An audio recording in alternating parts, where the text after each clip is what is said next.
सातारामधील फलटण उपजिल्हा रुग्णालयामधील महिला डॉक्टरची आत्महत्या। हातावरील सुसाईड नोटमध्ये पीएसआय गोपाल बदनेने 4 वेळा अत्याचार केल्याचा आरोप, तर घरमालक प्रशांत बनकरने मानसिक त्रास दिल्याचा उल्लेख। फलटणमधल्या महिला डॉक्टर आत्महत्येची मुख्यमंत्र्यांकडून दखल। आदेशानंतर सुसाईड नोटमधील संबंधित पोलिसाचं निलंबन, कारवाई सुरू असल्याची फडणवीसांची माहिती। आरोपींच्या शोधासाठी पथक रवाना। एफआयआर दाखल करण्यासाठी 4 ते 5 तास लावले। राजकीय दबाव असण्याची शक्यता। पीएच्या फोनवरून खासदार बोलायचे, रिपोर्ट बदलायला सांगायचे। महिला डॉक्टर आत्महत्या प्रकरणात भावाचे गंभीर आरोप। राज्य महिला आयोगाकडून फलटण आत्महत्या प्रकरणाची दखल। संबंधितांवर कठोर कारवाई करण्याच्या सूचना, तर राष्ट्रीय महिला आयोगाकडून 5 दिवसात अहवाल सादर करण्याचे निर्देश। भंडाऱ्यामधील कार्यकर्त्यांच्या मोबाईल आणि व्हॉट्सअप ग्रुपवर आमची नजर।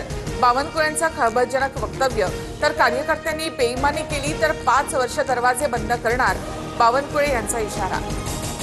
बावनकुळेंना अटक करून चौकशी करा। भंडाऱ्यातील बावनकुळेंच्या वक्तव्यानंतर राऊत आक्रमक। फक्त भाजप कार्यकर्तेच नव्हे तर इतर नेत्यांच्या फोनवर देखील नजर, राऊतांचा आरोप। कार्यकर्त्यांसोबत संवाद साधण्यासाठी आणि कामाचा आढावा घेण्यासाठी वॉर रूम। आम्ही पक्षामध्ये काय करावं राऊतांनी सांगू नये, बावनकुळेंचं संजय राऊतांना प्रत्युत्तर। जैन बोर्डिंग जमिनीचा व्यवहार चुकीचाच, खरेदी खताच्या अगोदरच गहाणखत झालं। आरटीआय कार्यकर्ते विजय कुंभार यांची थेट मोदींकडे तक्रार। मोळांच्या सहकार खात्यांतर्गत मल्टीस्टेट बँकेनं कर्ज दिल्याचाही दावा। पुण्यातील जैन मंदिरातील दानपेटीतून ट्रस्टींनी 14 ते 15 कोटी काढून त्याचा गैरवापर केला, जैन मुनींचा आरोप। तर धर्मादाय आयुक्तांच्या अधिकाऱ्यांकडून जैन बोर्डिंगचं सर्वेक्षण। दंगेकरांकडून मोहोळ यांच्या गाडीचा व्हिडिओ शेअर।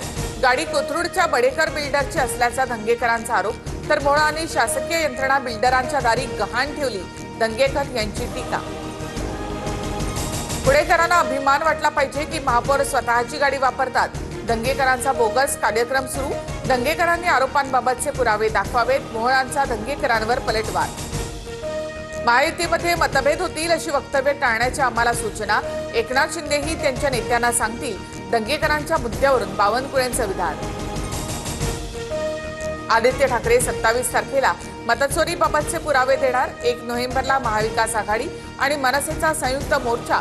मोर्चाबाबत राज ठाकरे उद्धव ठाकरे यांच्यामध्ये चर्चा, संजय राऊतांची माहिती। राऊत आणि आदित्य ठाकरेंचे पॉवर प्रेझेंटेशन सुरू होण्यापूर्वीच जनतेनं पॉवर कट केली, त्यामुळे पॉवर प्रेझेंटेशन करून काहीही उपयोग होणार नाही, नवनाथ बन यांची टीका। बंगळुरूमध्ये 80 रुपये देऊन मतदारांची नावं हटवली। कथित मतचोरी प्रकरणी नेमलेल्या एसआयटी तपासात निष्पन्न, 6 जणांवर संशय व्यक्त। महाराष्ट्र प्रदेश काँग्रेस उद्या मतचोरीबाबत चित्रपट दाखवणार। चित्रपटानंतर चर्चासत्र। प्रदेशाध्यक्ष हर्षवर्धन सपकाळ कार्यक्रमासाठी उपस्थित राहणार। मत्स्य व्यवसायाला कृषी दर्जा दिल्यामुळे मच्छीमारांना सुद्धा आता वीज सवलत मिळणार। मत्स्य संवर्धक, मत्स्य व्यावसायिकांना सवलत लागू असेल, फडणवीस सरकारचा मोठा निर्णय। गुंड निलेश काळवळची स्कॉर्पिओ गाडी जप्त। अहिल्यानगरमधील जामखेड खर्डामधून गाडी पुणे पोलिसांनी जप्त केल्याची माहिती।